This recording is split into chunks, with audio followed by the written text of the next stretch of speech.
We're talking about imposter syndrome. If you've got questions, what do you think about imposter syndrome? Right? Is that something you struggle with? Here's the cool thing. We'll start with this. Imposter syndrome. I find this very, very helpful to think about.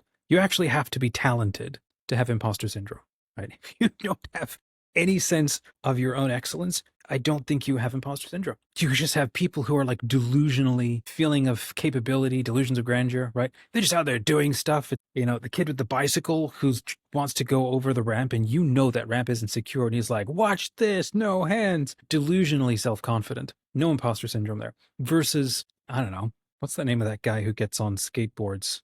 Tony Hawk, right? Even he still gets, a little bit of the shakes, right? Before doing something incredible, or public speakers right before they go out on stage. Me singing in a musical in college, like you still get the shakes before going out and doing something. Why? Well, it's because you recognize I'm about to step out and do something epic here or hard, and I might not make it. I might not be good enough. That's the imposter syndrome. And then you either have to make a choice, whether you lean into that or whether you can find a magical way to like jump over it. And you know what one of the answers is? Let's quote Indiana Jones. I love Indiana Jones. You know what? I should probably not say that as much because I haven't seen it ever since I was a little kid. So it's been 20 years, almost 20 years. My gosh, time has flown. But the penitent man shall pass, right? And the penitent man kneels before God, right? If you're up against something that feels awful and horrible and massive, first thing you probably don't want to do, and we'll get into more of the imposter syndrome stuff, but I'm on a roll. Let me go with it. You don't juice yourself up with, got this, I got this, I can do this. Sometimes it's like, what is the very next thing I can do? One little step in the face of this feeling impossibility. And that's the humble point of view. What is humility, right? Humility is what? Humus, the ground. Instead of like, my goodness, this destination is absolutely massive and there's no way I can reach that. Well, yeah, you're right. You can't. You're not yet the person who is at that point to get all the way there, but you are the person who is right here and you can take the next right step. What is the next right step? I've got this mental image in my mind of myself in the wings about to head out into the stage, and it's a musical and I've got a number coming up, and it's like feeling scary to step out and do that. If you're an author, we're in this all the time. We've got a novel we want to write. We just procrastinate. We put it off like, oh, it's never going to be as good maybe as what I dream of in my mind. I'm actually kind of happy with it just staying up there in my mind, not actually doing with it because I can happily sort of dream about it. You find little hacks, little ways to get around the fact that there's a little voice inside you just trying to protect you. He's trying to protect you from doing dumb stuff that might kill you. Goes all the way back to being a caveman or something. You do something dumb, you do something risky. You could fall off a cliff. You could not neatly land on the back of the saber-toothed tiger, whatever it is.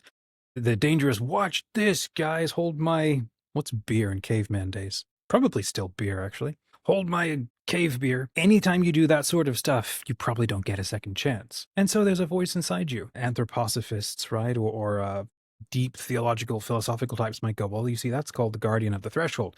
That's that thing inside you that's trying to protect you from overexposing yourself, over-risking your connection to life, your connection to your community. You get up and you say that thing that you really think. Is it really worth it? You prepared to put your life on the line for that? For what you actually think? Maybe you are. And if you are, good for you. And then maybe you need to find out what happens next. And you don't know. And that's scary. But I think there's a little bit of a difference between being afraid of the consequences and then imposter syndrome. Because imposter syndrome, it's this idea that you're not, well, how would you define it? Like if you're in the chat, how would you define imposter syndrome? Go ahead and try to explain it. Is it a feeling of, I don't think I'm good enough? I'm just not that good. Nobody's going to respect it. Nobody's going to appreciate it. I can't actually land this plane. I can't deliver on this promise. I don't have what it takes. And I'm listening to this list of things that runs through our minds, and I'm like, man, who hurt you, bro? So sounds like people you loved and trusted maybe weren't there for you. And there's a difference between a parent who's like a helicopter parent, like protecting you from being able to do anything. That could probably set you up for some pretty awful stuff later in life because you have a sense of learned helplessness, and that's still different from like imposter syndrome. Learned helplessness is like, I am completely incapable of doing this thing. I can't even invent my way through this thing. Can't outthink it. I can't get creative about solving my own problems because I learned how to not respond to anything. Somebody else has to save me forever. That's learned helplessness. That's not that doesn't get you anywhere. So we're not talking about that. And we're not talking about fear of the future. We're talking about when you feel like you don't belong here. And that's different. That can be something to protect you before you're ready. It's not always bad. Again, we're just talking general in life here. We're trying to get it back to being an author. Sometimes, right, if you're, well, we'll talk solutions in a minute, right? Let's keep trying to get into the problem a little bit. This feeling that we get, we look at the fact that we've got something we love doing, and then we sit it and we do nothing. And a lot of it, if you never put your attention on something, if you never literally sit down and pay attention to something, it always feels massive and impossible. And then you put like the laser focus of your attention on something, and you try to ask yourself, what would be the very next step I might do? Just one step. Let me look straight down at the ground. Penitent, penitent. Look straight down at the ground. What is the next step I can take that feels safe? And then after that, I'm just going to do one more. I'm not pole vaulting across this whole thing. It's like if you're facing a canyon and you look at this, like, I don't have what it takes to jump this canyon, right? And you might be absolutely right. It might not be imposter syndrome to make a truth statement like that. You can't jump across a canyon. You can't pole vault across the canyon. And you watch the other guys right and left, like, hold my beer, right? They don't make it across because maybe a little imposter syndrome would have actually been more helpful. But that's not totally imposter syndrome. That might be a humble recognition that you're inadequate to do the massively ludicrous thing that you have set before you. So maybe you don't do that thing. Maybe you look straight down and go, okay, here's what I can do. I can climb down this wall. I can then cross that river, and I'll just cross that river when I come to it. Then that's the thing. Cross it when it comes to it. So if you've got a massive novel, you're an author, you want to write, you want to do all these cool and epic things, and you're just never showing up for yourself. You're never doing it at all, right? This kind of goes back to what we were talking a little bit last week about why indie fiction authors never finish their novels. I totally sat on my novel for a year. I couldn't finish it for a year. I got imposter syndrome because I suddenly realized, oh, I'm at the climax. I've actually reached to the end of my novel. I don't know how to write that. I don't know how to tie up all the points and make it super emotionally satisfying and deliver on everything. And you know what? I probably didn't. Thinking over it now, my mind keeps going over it now, and it's been like almost a year. Has it been a year? At least 8 months since I actually finished writing that last chapter, and then just put the book aside again. You know, there's a good piece of advice, which is repetition is more valuable. Repetition is better than strength. And this is like when you go to work out, it is so much better to pick up a chair 10 times a day than to go pick up a, whatever, 100-pound weight one time a week. Because that slow repetition over time builds muscle memory, builds endurance, builds a predictability, builds a sense of confidence that, you know what, I can show up and do this at all. But what you're also doing is you're gently, slowly tweaking your physiognomy, your idea of yourself, right? If you pick up a chair like 10 times, right? Something I try to do most days. I've been skipping a bunch. I need to get back to it. You just literally pick up a chair and you do squats, right? It's a little bit of resistance, a little bit of tension. You slowly start transitioning your idea of yourself, and then your body starts responding according to this new idea of yourself. Oh, I have to be the kind of person, the kind of body that is capable of doing this kind of repeated action over a long period of time. That's why you get these hilarious reels sometimes of people doing, what are they called? Like arm wrestling? And you get this, he's not scrawny, right? But he's definitely not jacked like this Mr. Universe guy on the other side. And you get this sort of, nicely, leanly muscled guy. And then he just goes and he blows through these massive guys with, the super vasculature on their muscles. And these other guys are somehow able to win. And these massive men, professional, cosmetic bodybuilders, are like a bit staggered. Why? Well, because it's more than literally just muscle repetition. There's also an idea of yourself. There's your idea of yourself. There's all of the muscles working together in a sense of unity, as opposed to you feeling like you have a bunch of targeted muscle groups all over that are built up individually. You're not a single unified thing, right? You're instead a bunch of discrete little habits, individual little parts that have been roided out, maybe. So this sense of being like more holistic, it's a big deal to me. How do you live a healthy mind, healthy life? And that's kind of what we're about with our community, is heal the storyteller. How do you do that? Well, it's not literally just buy a nicer keyboard or butt-in seat with a nice timer or an app that just wipes everything you've written if you don't keep going every single 30 seconds or something. It's like, no, that's not it. That's creating literally more pressure. And for some people, if you're a word count warrior, that works awesomely. Not everybody does. Sometimes healing the storyteller is simply asking the storyteller, who are you? What do you want out of life? How do you normally get it? What makes you happy? Not like what makes you satisfied, because more often than not, like If you're like me, you get tired or bored and you're grabbing your phone and a bag of chips and you're eating candy. And of course, you're on the couch and you're relaxing and like, let me wind down at the end of the day. I'm exhausted and stressed. Let me pull up a movie and let's watch somebody else be super exhausted and stressed for about 2 hours. Okay, that can be kind of fun. And it is. And so we do it. Are you really genuinely healing yourself? Are you actually getting any sort of rest at all so that you can show up for yourself? I just watched a video this morning of a guy who tested literally staring, sitting at a wall, put himself in timeout basically. Started at 10 minutes a day and got up to about 20 minutes a day, tried 30, realized it was too much, got back down to about 20 or 25.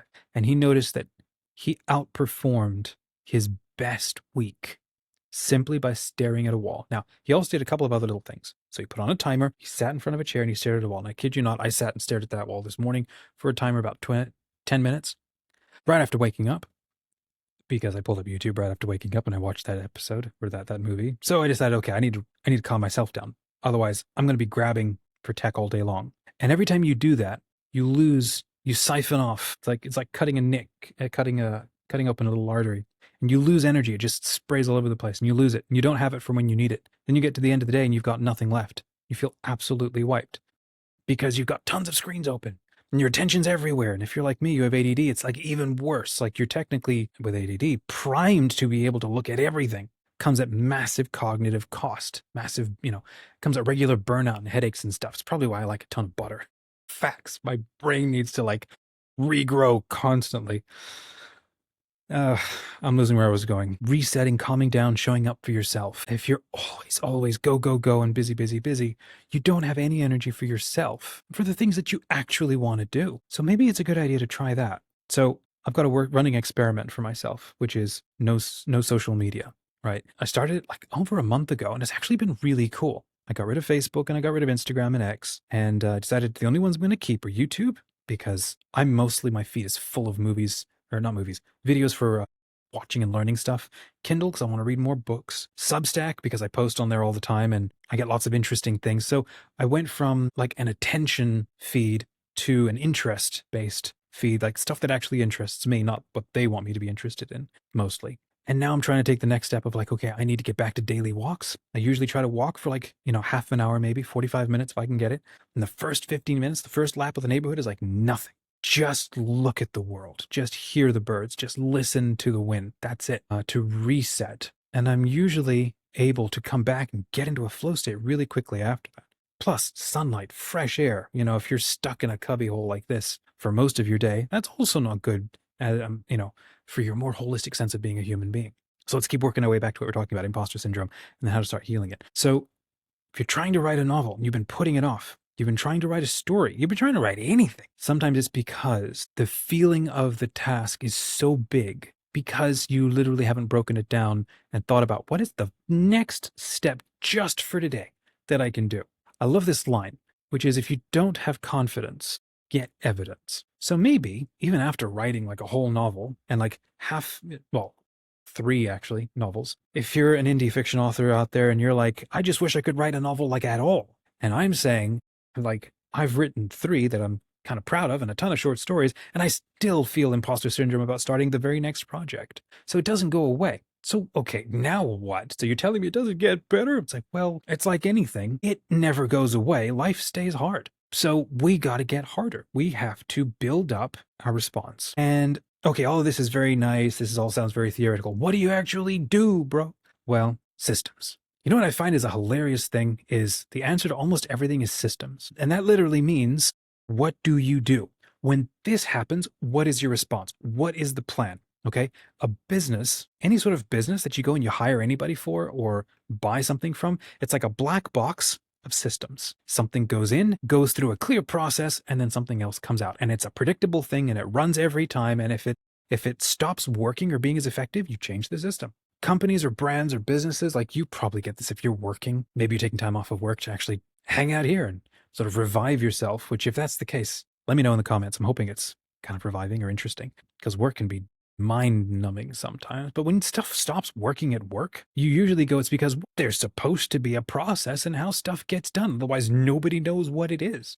And if you're hyper creative, like probably you or me, if you don't have any systems in your life, every single day is like a kind of happy chaos where you get to like, I get to invent what I do every single day. It's literally exhausting. And the human sort of body, let's take your sort of soul and spirit aside from it for a second. Let's just take yourself as the body animal, body mind being that you are. It thrives on predictability, thrives on habits. You go to sleep at regular times. We eat at regular times. I can count on sunlight. I can count on food. I can count on these things so that the body can be a tool or a usable thing to ride, to use, to partner with, to accomplish the things you want to accomplish. And then there are times where you can flex and stress this body. It's phenomenal what the human body can do in that you put it in high stress environments, it builds up the things and the capacities, muscle density, response, neural architecture to be able to make normal your ability to respond to high stress situations like being a Navy SEAL or something. The wiring and the musculature in a body like that might kind of look the same as your average person, but they've trained themselves to respond constantly when situations happen. Somebody knocks on your front door. You literally run a little mental system through your mind, which is hide behind the couch, shut all the curtains, and don't talk, and everybody panic. No, that's a stupid system. It might be, well, I'm going to walk down the hallway, I'm going to unlock my front door, and I'm going to say, hello, how can I help you? You don't even think about it anymore. That's the system. You wake up in the morning, first thing you do, you go see your loved one, see your wife, your family or something. You got a little system. Good morning, how are you? Did you have any dreams? Did you sleep well? A little bit of questions like create a fresh baseline at the beginning of the day. How are you? How are we connected today, right? You're driving to work. You've got a system. You get in the car, you turn it on, right? You roll up your windows, you brush the stuff off the seat, you get into the road, you roll through the stop sign, you check for cops, right? Everything is a system. When you have no systems, that's the feeling of zombie apocalypse movies, where every minute is terrifying because you have no idea what comes next. If your home life feels like that, if your work life feels like that, I'm really sorry for you. And that's awful. And maybe that's where you need to start. That could be one thing that's creating a massive feeling of imposter syndrome. And you technically might be right. Taking on, like writing a novel, is you trying to become another human being or blue alien, but technically another person. You trying to be another person going through some adventure. Could be some quiet, kind of cozy interior adventure. Could be a massive, earth-shattering 3-part sci-fi saga. Doesn't matter. You're literally taking on the living of another life. And that can feel absolutely exhausting if you don't feel like you've got your feet under you on this one. And so maybe some of that imposter syndrome is trying to protect you from doing something that you don't feel like you have space or time or energy to do. So you then literally have to ask yourself, and I'm going to assume if you're here and if you're on this channel and if you're messing around with this whole thing, you know that writing a dream novel, it is your dream. It's something you want to do. It's a priority. It matters. You want to, but you don't know how to get there, and it feels massive and impossible. So what is the literal next step? Well, the answer to imposter syndrome is creating systems. It's same thing with motivation. Motivation will never show up when you need it. You will have it one day, and then you go, oh my gosh, it looks like if I put cinnamon in my coffee or lemon in my tea, I get an absolute boost of something incredible, and I can get amazing things done. And then the next day, nothing. And the day after that, nothing. Well, why? Well, it's because motivation is a random something that you cannot control. It's like a wave that just kind of washes through you and it doesn't plan to come back. Now, from maybe a spiritual standpoint, you could go, that was like a burst of energy to get you to feel a certain way, to feel good, to like, for a moment, overcome all of your objections and all your imposter syndrome, and then something kind of picks you up and then carries you over the canyon and airdrops you on the other side. All of a sudden you can do stuff and you can write. I mean, this is the literal feeling I had. I was sitting on the couch, like right there a couple of weeks back, and I was reading a book about dreams, and I thought, wait, I could write a novel, a big thriller, something about dreams, and I know what the first 3 scenes are like. That could be really fun. And then I went back to reading and then suddenly realized, wait, I could stop everything right now and I could go write those scenes. And I did. And I stopped and I went and I wrote it down and I wrote through those scenes, a couple of thousand words, and it felt so good. And I thought, man, maybe I could do more of this tomorrow. And then the other part of me got in, it's like, well, I don't know where the rest of the story goes. And that's that little chattering voice trying to keep you safe. You don't know what you're getting into and life is really busy right now. And you didn't plan for this novel. Well, maybe you're right. So what I did do was the next best thing. So again, I'm trying to find if it's right. What is the next best step? Next best step is It's a good idea. It's fun. Maybe I'll save it for later. Maybe now is not the right moment. And I should be focusing on this other thing. So what else can I do about this? I don't want to lose this. All right, plot it out, architect it, identify some fun characters, find some pictures of some art, maybe start pinning stuff on Pinterest, do a little bit of just sort of groundbreaking or organizing so that maybe in 6 months, maybe in 3 months, next week, when you come back, you can get right into it a little more easily because you've laid a little more groundwork and you had a little more fun with it. Maybe right now is not the moment to do it. And that's okay too. I think a lot of us, again, the issue with something like imposter syndrome is when you start putting attention on it, it's like laser focus. You start putting your laser pointer on, like, what am I actually struggling with? All of these individual issues, you suddenly start realizing, oh, they're actually a bunch of individual things. Well, that's easier because you can then maybe pick one today and tackle one. Like, is your energy and your attention all over the place? Okay, maybe I need a digital detox. Maybe I need to sit and stare at a wall, run a 10-minute timer, stare at a wall and do nothing, or close my eyes and meditate, or take a 15-minute walk and not listen to a single podcast or piece of music or nothing. And I just need to like bring down my sort of mental inflammation, bring down the temperature so that I have a minute to breathe and think and get into the flow. Maybe that's one thing that needs to be done. Probably do. I strongly recommend it. It's what I'm doing right now. It works. Of course, it always works. We're over dopamine. And so reset your dopamine levels. That's one thing. Two, you might have a ton going on. So if you're an over empathetic kind of person, or a kind or a compassionate or a nice kind of person, you might be carrying a bunch of mental or cognitive load for a ton of other people. And that might not be a good thing to be doing, like at all. Now, that might be your job, maybe that might be a part of your identity, but you got to sort of be careful about, I saw this thing last week. I wish I could remember what it was, but it was like you can default into a kind of survivor state where you either are feeling like a victim or you are chronically trying to be a savior or you are trying to be a like a persecutor, person who causes the problems. And we can default into any of these three. And I realized, oh, I've got a savior complex constantly because I've been or felt like a victim for a long time. And I saw that little thing and I thought, oh, maybe being a whole savior thing and trying to save the world and save everybody, which is, okay, this sounds very nice to do, but maybe I literally do not need to be doing that because I haven't even saved myself. I have not created enough stability, sort of personal nourishment to be able to be here for me at all before I can reach out and help somebody else. Like I haven't even put on my own mask and I'm running out of oxygen. And then I get mad when anybody asks me to help them with anything. It's those moments where I realize I get really defensive or really frustrated because somebody else asks me for something because I feel burnt out. That's usually for me an indication my boundaries slipped. I have not maintained my boundaries. I have not kept a way of saying no. Okay, this goes back to what we were saying earlier. What are some systems for that? Let's talk about that for a second. Might be a really good idea. So here's what I'm doing. Okay. For example, I try this. No emails before midday. I do not open my email inbox. I've got like maybe four email inboxes. I've got like 3 personal ones and I've got my work one. And as soon as I open it, I know all of my energy goes. I've now said it so many times, it's maybe a self-fulfilling prophecy. It might not be totally true, but unless it's like an emergency, I don't open my email inbox. Okay, that's one. So I want to preserve my attention in the morning hours, which is when I have the most energy. Again, this goes back to your chronotype. Find out when you best sleep and when you then best have, best energy during the day.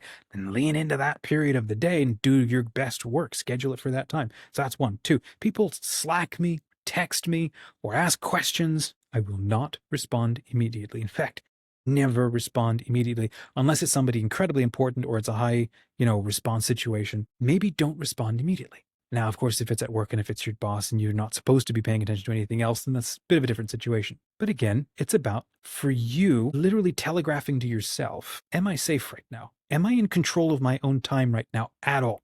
I'll tell you, one of the hardest things I had to struggle with was standing up to my boss like a year and a half ago. And people would call me and I realized, you know what? My phone, it wasn't on the contract for being hired. I was, and you can argue about like, yeah, the phone comes with it, stupid. Well, instant access to me just because you have a question, that's something I needed to negotiate. And so I decided, and it's made stuff tough for a minute. And I decided I'm not going to pick up my phone as soon as somebody calls. That's what answering machines are for. Nothing needs to be that much of an emergency. Now, unfortunately, I had a boss at the time where everything was an emergency. He did not sit and process anything. He outsourced that to everybody else, showed up on calls and made everybody process everything, instead of him doing the work himself before he showed up. And so he'd call me every time he had an idea and like, okay, we need to work through this thing and talk through this. What do you think about whatever? And of course, that would always happen in the middle of my flow state, or I'm trying to focus on something. And so I would usually go, okay, everybody, I don't answer my phone. You want time with me? Schedule it. Or ask and I'll let you know if I'm free later. You can do little things with your scheduling calendar, which is what I've done. For example, nobody can schedule a meeting within 2 days of today. So the earliest time somebody can schedule a meeting with me is 3 days from now. I'm not available till then, right? Creates a little bit of a buffer so that I can look at my calendar and know, okay, today I'm not going to be surprised or ambushed by anything. I can breathe. I can count on my day not being a big deal or not changing.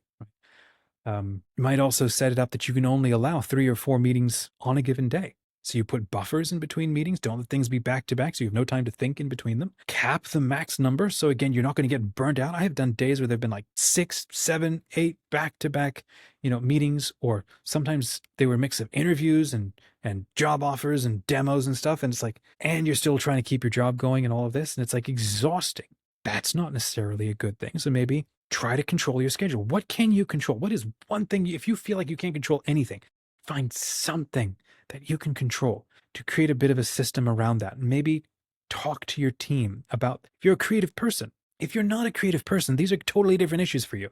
But if you are a creative person, you're wired differently and you've been hired because you are that creative person, or you are valuable to your team because of that creative person.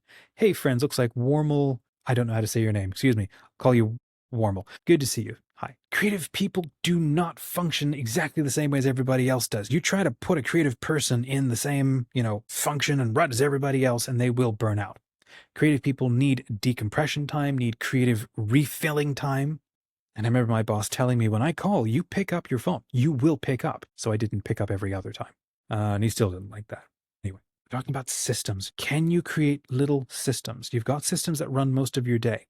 Is your kitchen neat? Is your home neat? When you look at your writing environment, does it inspire you? Is it kind of organized? Maybe take a day and just handle that, so that future you looks back and goes, man, thanks me in the past. I can now enjoy or rest my attention because this stuff is clean and sort of organized, right? I side quested again, didn't I? I got lost. What was I talking about? We're talking about when you put your attention on the problem of imposter syndrome, it breaks down into little things. And then you can start thinking about tackling those things. Maybe it is an impossible situation. Maybe right now is not the right time to do it.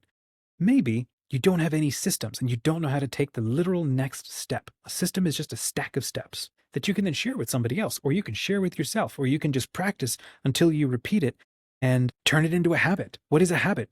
It's a system. When this happens in my life, I respond like this. Okay. We've had fun talking about imposter syndrome. So let's start trying to wrap this thing up, right? Let's try to land this plane, shall we? Because I feel like I keep trying to land it and I just keep looping over. It's a complex thing. And this is where I don't like it when somebody goes, you got imposter syndrome? Just do this. And I'm like, well, hold on. There's a lot of reasons why people struggle with this. Digital novelist. Hey, that's, I think I recognize you. Systems are everything for finishing a novel. Yes, you're absolutely right. Hello to Vormal. I'm going to guess it sounds like a V.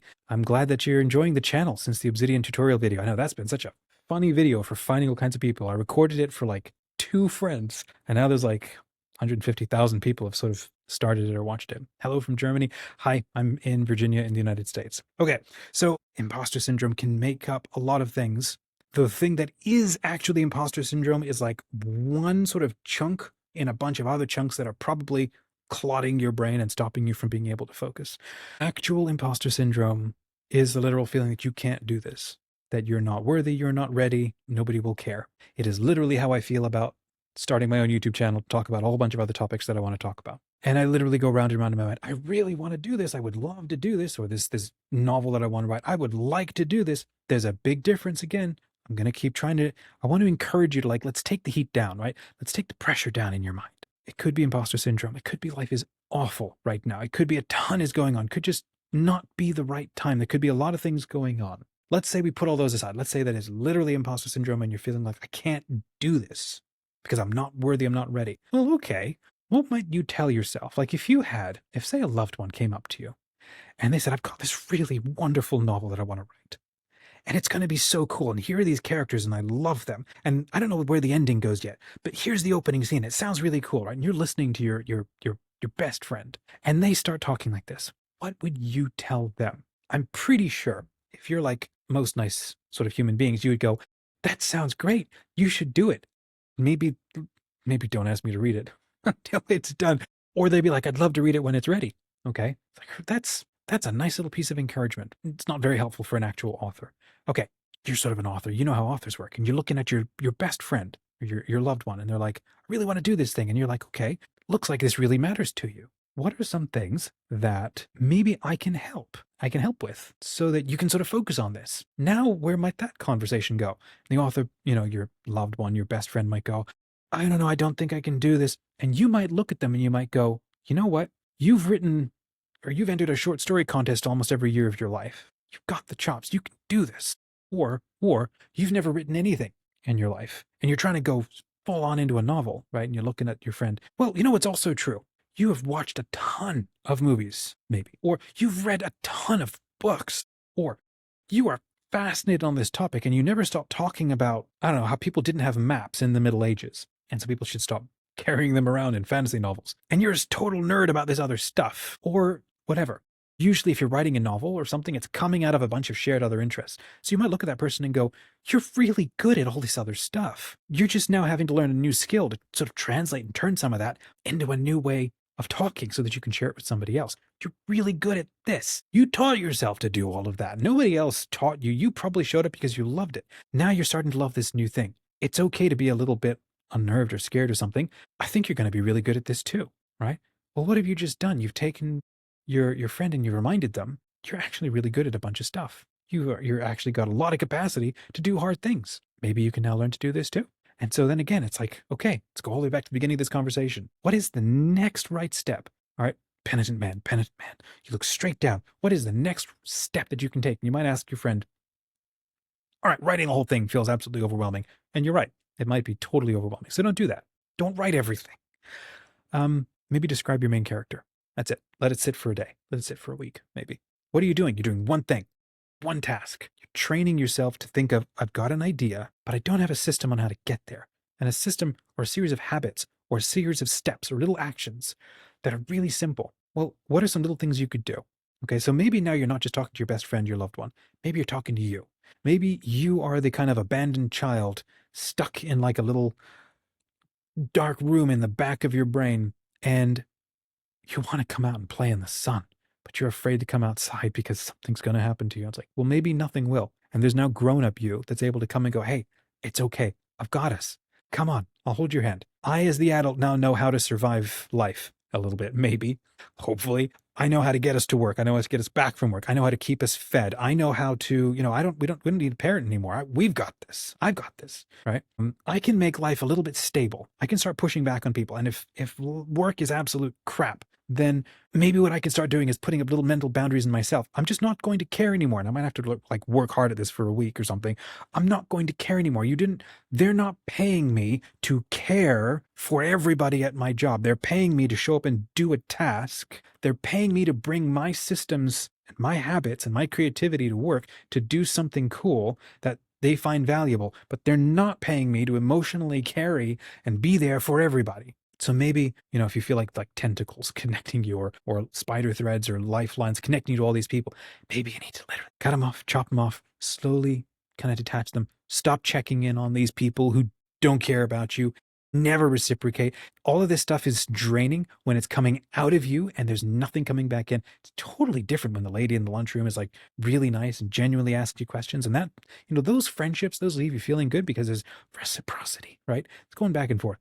But when there's nothing and you are having to handle everybody's problems and try to solve everybody's emotional crises and stuff, is there anything you can do to start saving your own sanity? What does that look like, right?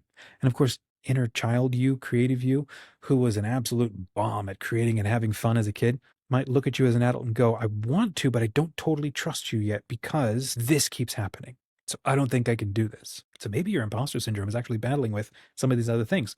Okay, not everything can be solved at once. But if you never slow down to look at anything, it'll all feel impossible. But you start paying attention to it, start breaking it down. It starts becoming a whole lot more possible. So what happens when you do that? Man, we're not going to get any time to read a little short story. We try to wrap this thing up. Man, the plane just took another loop around again. but I'm getting there. I'm getting there. You're looking at yourself and you're talking to yourself. It's like looking at yourself in the mirror and you lock eyes with your left eye and you go, okay, I love me. I'm here. Have you ever tried that? Have you ever done that? You get this weird instant disassociation that starts happening. It's like you're not used to this kind of language or somebody talking to you like this. We want this from somebody else. Have you ever done this to yourself, for yourself? You literally look in a mirror. I saw a guy the other day was talking about doing it. He said he was doing it since the pandemic and it changed his life, regrounded him as opposed to being like a Hindu god with like multiple arms and multiple heads. You calm down, you come back home, you re-embody, you stop disassociating, you calm down and you become you. Again, we're trying to take down the inflammation in your brain, in your soul. I'm here. We often don't feel like that. I literally start feeling like I'm woozy when I do that because I'm not used to that level of trying to put calm, loving attention on myself without being weird and narcissistic about it. It's like, no, I want to be humble and practical and I want to be real and I got to show up for me, put on my own mask before I can show up for somebody else. Okay. So what if you're looking at yourself and you go, I've got us. I can start trying to organize my life to calm stuff down. I can start building little good habits throughout the day. Can't do everything at once. I might just try with one thing. Okay, I'm going to do 3 meals a day, right? If you're like me, I love Google tasks. I can literally go, well, okay, Google, and then what? And then make a task, remind me to do this thing at this time, and then I can just let it go. Gosh, I love that tool. Okay, you can also write it down, but I like the fact you get a notification that shows up too. Schedule meals like every single day. Schedule your sleep.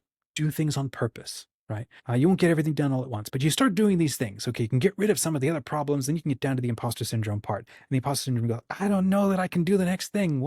How do I do? And it's like, okay, maybe I don't do the whole thing. What is the one thing?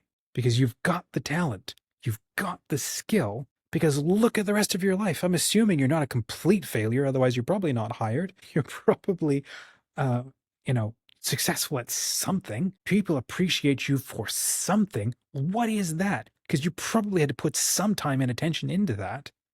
It means you can do this, or you can do something. And maybe you can then start taking whatever energy and skill you applied to that, and you can start putting that to other things. So when it comes to writing a novel or a story or something, maybe the system is so simple, it's annoying, which is open a Word document, start a 10-minute timer, and you go, I'm going to write rubbish. And it's just going to be fun. Are you even having any fun at all with your fiction?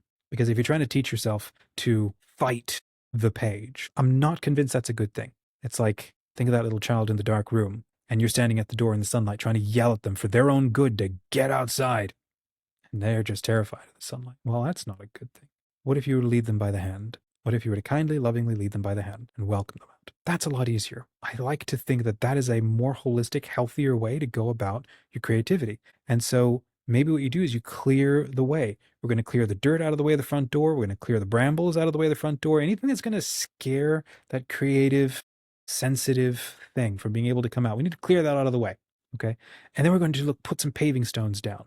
And so that might be open a Word document, find some cool music, create a nice environment that you can rest in, that you can like forget about everything else in, and then you can start to write. So wrapping it up, how we're trying to solve some of this sort of thing with the Legend Fiction community. And you don't have to obviously join us. We would love to have you with us if you would like. We try to create the systems and the habits in how the community runs so that it feels a little more fun. And so because we start stuff, all you sort of have to do is decide to respond yes or no. So, for example, we try to encourage output and not just perfection. So, for example, we did a writing challenge, and you'll see it in the description right below this video. If you hit that link, legendfiction.com/gift, got a free ebook to share with you called Quilldrake. And we put up a flash fiction challenge, and it was you got 3 days to write 1,000 words, and that's it. And you're not going to know what the word is for the flash fiction challenge until day 1, which means everybody together gets 3 days to work on this challenge. It was really fun. And we got 12 fun and awesome little stories out of that. And so you can just grab your own copy and download it and just send it to your Kindle, or you can read it online and just read them. And you know what everybody loved? I loved it. It took me about 15, 20 minutes, and I just threw out a little 1,000-word story that I didn't know I was going to write until I decided, okay, I can take 10 minutes. I can take 15 minutes and write under 1,000 words. And then I did, and it was a fun story. It's just silly, and it was fun, right? So what do is we lower the expectations, make it simpler, create a deadline, and then do it with friends. That right there, we've now solved so many things. You're not alone. Other people are also trying to do it with you. They're also feeling a bit of imposter syndrome too. If you don't have the confidence, get evidence. What is your lack of confidence? I don't know that I can write. I don't think I can do this. Okay. Could you do like 1,000 words in half an hour, in 2 hours, or over 3 days? I don't know. Could you open a Word document and can you write a single paragraph, like stream of consciousness, or write about your day, or talk about a movie you just watched? Can you do that? I don't. Well, what did you think about the movie you just watched? Well, I thought it was actually kind of fun because of this. How about you write that down? Maybe put that on your blog. Maybe just share a little bit about what you think. Did you read a book recently? Yeah. Okay. What did you like about it? Try writing that, right? What are we doing? Putting little bricks down. We're getting used to being able to show up. We're building that level of confidence so that you can then look back after a week and go, well, look at that. 7 short blog posts. They might be 300 words each. Who cares? It's not exactly for everybody else. You're trying to train yourself to show up. It's one reason why we're hosting a 30-day writing challenge, 30 days to 30K, a writing challenge, and it's going to be in May, right after our Legend Haven Con. Snake announcement. Legend Haven Con's May 2nd and 3rd. It's a weekend. And then right after that, we're going to go into a 30-day writing challenge. So you're welcome to join us. If you've been putting off something, you can, decide, okay, I've got a deadline. I'm going to plan up until then, and then we're all going to join a whole bunch of authors together. We're all going to write together. Looking at our chat here, let's see. A friend from Germany says, I do know imposter syndrome too. I've always just planned my novel. But when it comes to writing, I'm stuck. Pay too much attention about the wording instead of accepting I can never be perfect. A lot of us feel that way. So what do you do? Again, this is kind of why I have all of these problems myself. So what do? I go and build a community to help other people solve these problems. And if I can try to help them solve it, I can start putting attention on how I am trying to solve it, to share what I've done, which means I got to actually do the work. Or also I can learn from other people how they are doing it, how they are winning. So like you just said, your last comment is awesome. Just accept one version on the paper is okay. Here's my recommendation. If you can do it, it's what I do. It can be hard, but it can help you get over that imposter syndrome. Totally cold coffee. I should just straight up accept it's cold brew and it's not. We're going to go for good enough. Okay. I think this is some of the most helpful advice that I've ever practiced myself. There are some authors who are absolutely brilliant wordsmiths and they agonize over every single word and they write a really tight first draft. It's different. I've been messing around in this since I was 13 and then paying real hard attention for about 10 years on this. And maybe you're still at the beginning of that journey. So I recognize I'm kind of further along than a lot of us. But in my early days, it was just about putting words on the page and it was bad. And then as soon as it was done, I think here's the trick. As soon as it's done, read through it again, like the next day, and then put it aside for 2 weeks and then work on something else and always keep working on something else. I actually don't know how to be the kind of author who's only got one project. That's all they think about. I don't know how to do that. You might need to go find another book talker, somebody who's an actual influencer who's good at what they know and stuff. I know how to have a ton of ideas, way more than I have time to write. I find that keeps me mentally flexible. There's always something else potentially to be thinking about. And I can get into a big project and I can hunker down hard and work on it. And then again, the thing is, when it's done, put it aside and plan to not look at it for 2 weeks. What I will do in my community, for example, is I'll write the story, read through it once, and then put it in the stories space, the stories group in the community. And that's where other readers can come and read it, share some feedback. And our cardinal rule in our community is only kind feedback, 0 negative feedback. We do not savage each other. We're here to build each other up. And that's why you get authors doubling and tripling their writing output because they're starting to feel confident that it's going to be okay if they put it out there. For me, my writing, my stories routinely crumble and won't continue because I'm trying to shoehorn too much into one story, into one character. Whereas if I've got like 10 other ideas badly formed that could be fun, I don't know, I might be able to go, I'm stuffing my character too much and they're grinding to a halt, unable to move. I could actually take those pieces out and they could actually go in these other characters and these other stories. And then all of a sudden this character could move again because there's less pressure to try to accomplish a ton of things. Having the sort of, what is that little hatch in like an engine where you sort of open and steam can blow out? It's like an off steaming thing. Having other projects, any other projects, can actually allow you to not obsess over one thing, allow it to be what it is, and then keep on moving. Like if you're writing a longer novel and you got a chapter, well, you're struggling with this chapter. You're like, well, maybe I don't have to make this chapter absolutely perfect right now. Maybe it can be good enough and I can keep moving. Or I love this technique. It's something I practiced with the recent novel I wrote, which is just write a scene. Go and write a scene totally disconnected from everything else. Pick a random character in your story and go and just write that scene to experience them. Or think about a side character having their own adventure on something. Just write that 1,000 word short little something. Get in their head for a minute. Just, it's like a palate cleanser, right? Change your mindset. Do something different. And then maybe you can come back and go, I found a new way through, right? But if you keep banging your head against the wall, there's a difference between, quitting while you're ahead, bashing your head against the wall, and then you don't have any brain matter left to help you do anything. It's like that picture, and it shows the two miners. One is still digging, digging, digging, and one is, walking away, and like 2 inches later was the diamonds and stuff. Sometimes it's important not to quit, and if you can just put up with it a little bit longer. The thing is, I pretty much guarantee you're not going to find any super creative nerds and people like you and I down in the mines unless we've got no other choice in life. But that's just not where we are. And if we are, we're finding new and interesting creative ways to find those diamonds. Bashing your head as a creative person is not something that we have a gift to do. There are other people. You're like the Hulk, right? You're primed, you're built to bash your way through point me in the right direction. Let me bash a hole through this mountain. Most of us are like, I can fly over it. I could ride a deer over it. I could learn to apparate from one side straight to the other side. I could fold time and space. We create all kinds of other ideas and ways to solve our problems. And that's the genius of being a creative person. Tap into that creativity and use that. And that's how you start to solve imposter syndrome, right? In a couple of minutes here, we've got the first of our two guests who are coming on. I am very interested to know if anything in this was really helpful. Kind of rambled and we talked around this like it was a couple of friends at a cafe for the last hour. I think we covered a bunch of important stuff, and I'd really like to know if it was helpful or not, or what I totally missed. Did I land this plane? Did I give you anything that was actually helpful? And I recognize it was a bunch because it was a free-flowing kind of conversation. If it was, please let me know. If you're watching this afterwards, say hi in the comments. What are some follow-up questions where it's like, that was interesting. You forgot to talk about that. Or now that he's brought this up, all of this other stuff is now a question. If any of that comes to your mind, say hi, let me know in the comments, and I would love to bring that up and chat about that later.